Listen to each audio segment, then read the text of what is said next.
Nagbabala ang Bureau of Animal Industry sa pagbili ng pet food online. Ang ilan kasi sa mga yan hindi rehistrado at posibleng magdulot ng sakit sa ating mga alaga.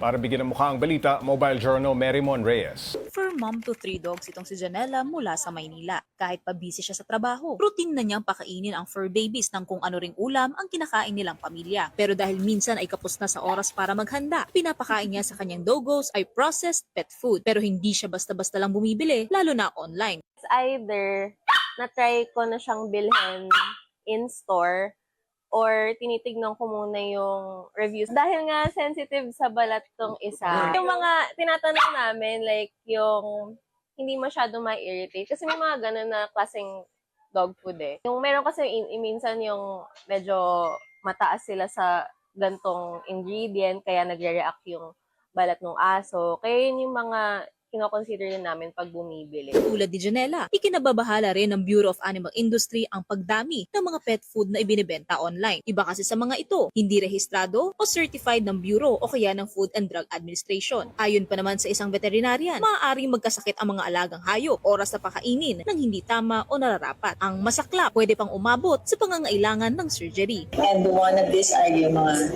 bladder stones, which is yung mga excess or it is caused by the imbalances of minerals and proteins na nasa loob ng kinakain nila. Nakakamatay talaga or nakakasira ng kidney ang pagkakaroon ng pangit na diet. Siya naman bago raw mamili ng pet food, ugaliing magtanong sa profesional o mag-research. The convenience na yon, it comes with health issues as well. I am an advocate for natural feeding, for healthy food for dogs and cats. And syempre, whatever you put in a bag, hindi na yan fresh or ano na siya, it's really processed na. Yung pag-aalaga ng aso at pusa is a commitment. Ayon naman sa isang pet food and supply shop, hindi pa nila dama ang epekto ng naglipa ng online sellers ng pareho ng ibinebenta nila. Pero paalala nila sa pet owners, mas mabuting sa physical stores talaga bibili. Kasi merong basta-basta nalang pinapakain kasi tapos pagdating sa ano nila, doon nagkakaroon ng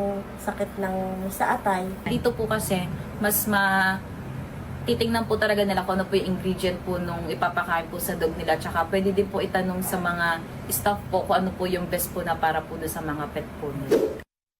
Tulad ng tao, dapat ding inaalaga ang tunay ang mga hayop. Kaya mula sa pagkain hanggang sa gamot, karapatan din nila ang kalidad na pag-aaruga. Mobile journalist Merymon Reyes po, hatid ang mukha ng balita.